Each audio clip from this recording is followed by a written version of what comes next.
Technology is transforming retirement planning, offering tools that simplify financial and lifestyle management.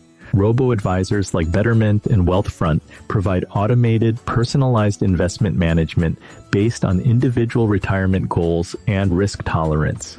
These platforms offer features like automatic rebalancing and tax loss harvesting.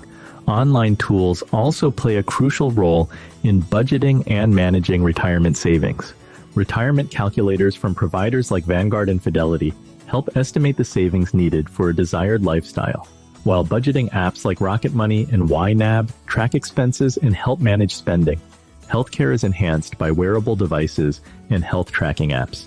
Telemedicine platforms like Teladoc and Amwell offer convenient access to healthcare professionals, making healthcare more accessible and reducing costs.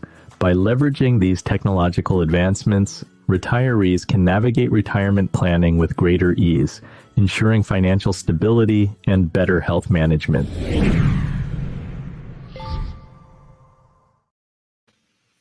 Yeah, I think that Catherine was talking about the power of technology and how that can shape how we learn, how we upskill, whether it's work or our, I guess, hobby pursuits.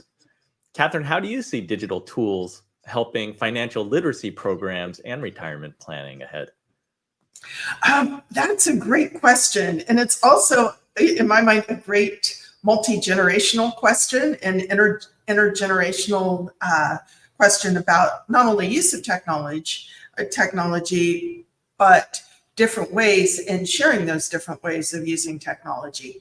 And the reality is anything that's going to make learning about money easier and make it easier for people to set forth a budget, manage their daily decisions, because it's those daily decisions that have a long-term cumulative effect that are going to play a really important role in helping people build their wealth and be prepared for emergencies, because we do see in our research that in many ways people are actually better at saving for retirement than setting aside an emergency savings fund.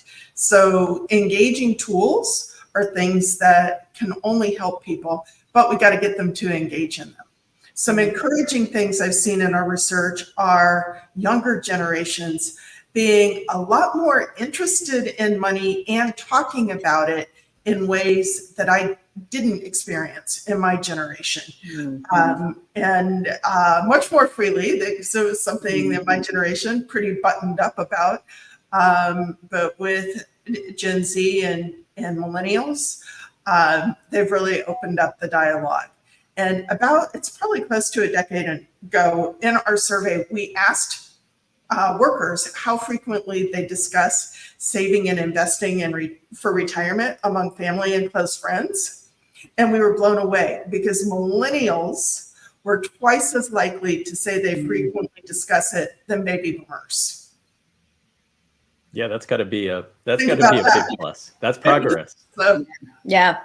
And it's funny seeing the how technology can be a really helpful tool, but at the same time, sometimes it's not. Just as a quick example, my wife, she tries tracking our household budget so that we can monitor it and then also discuss it. And she found that, it's nice when it can be automated. Like you can plug your credit card is automatically pulling and categorizing, like how have you spent money for the last month? Where did your money go?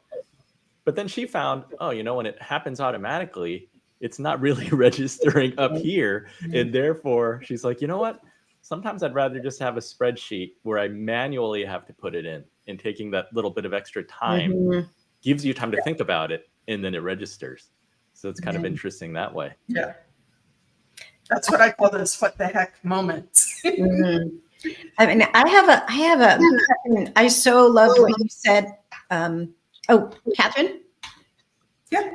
I so loved what you said about the intergenerational piece of this. One of the most interesting events I went to this year was hosted by Mentor New York, and they brought together teenagers and kind of older people in this one community in Queens in New York to do a financial workshop on financial literacy. And what was so interesting, and it was gamified, and it was not tech-based.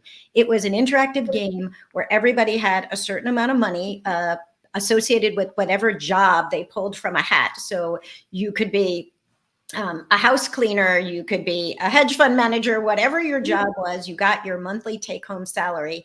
And then there were all these stations you can stop out along with your pair. The pairs were older, the teenager and the older person were matched as pairs. And they had to together decide how they were going to spend their budget, what they would spend monthly on housing, on their food budget, on their entertainment costs. And what happened was, in their dialogues, they also got to talk about their hopes and dreams, like what were they saving money for? What were some of the expenses that they carried at this stage of their life? So they got to know each other and they got to know what was important to each other. And they had to make important questions like, should I have a roommate versus live with my parents versus kind of take a private apartment? And is that apartment a 1-bedroom or a 2-bedroom? And each one of these choices, do I use public transportation or have a car? And it was so like old school. There was nothing tech oriented about it. But everybody said that they had never, other people said they'd never been a part of something like that. And doing it with people of another generation really helped people to think about what are the expenses that occupy us at these stages of our life versus where you are living. So it was really eye-opening to see that, and to see that we don't need tech to really think about budgeting and, financial planning. I love the exercise. Gary, what about applications like technology and money management? Will AI be managing our portfolios someday? I think it's too early to start counting on AI to handle all of this for us, but the tools available now are just night and day versus what we had when I was first starting in the business.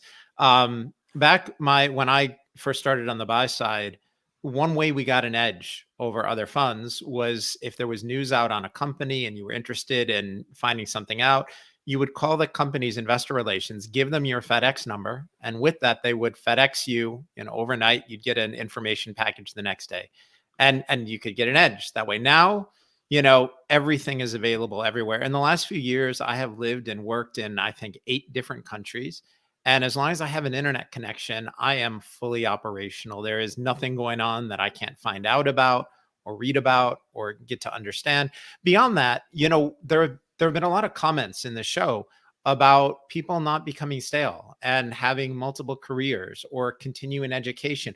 And one of the things that people can do that some people don't think about is learn about investing. There's no reason you can't pick that up in your 50s, 60s, 70s. Back when I started in the business, the only way you could get into the hedge fund business was to be in the hedge fund business. There were certain ways of looking at investments that just weren't publicly known or understood. Now, you have guys like Bill Ackman putting out 200-page PDFs and doing 2 and 3 hour YouTube presentations on an individual investment idea. You have platforms like SumZero and Value Investors Club, where professional investors post their write-ups and explain to you exactly why they like certain ideas. And so you have this ability now that you didn't a few decades ago, where you can be anywhere in the world at any time and start to understand how some of the best investors in the world look at their portfolios or look at an individual investment, or, on the macro side, why people are shifting money from one sector to another. None of that is beyond people who have, just a decent amount of intellect and a lot of curiosity and some energy. And so, I would encourage people to take advantage of the kinds of continuing education and lifestyle that Marci and Catherine were talking about, but you can do that in finance. And the best proof I have of all of it is I'm very fortunate at Deep Knowledge Investing to have this incredible community. And, certainly we have a lot of family office people and some professional investors and hedge funds. And, these are people who do this for a living. But I also have a large number of very smart, very driven amateur investors they don't invest professionally, but they ask great questions. They understand what's going on.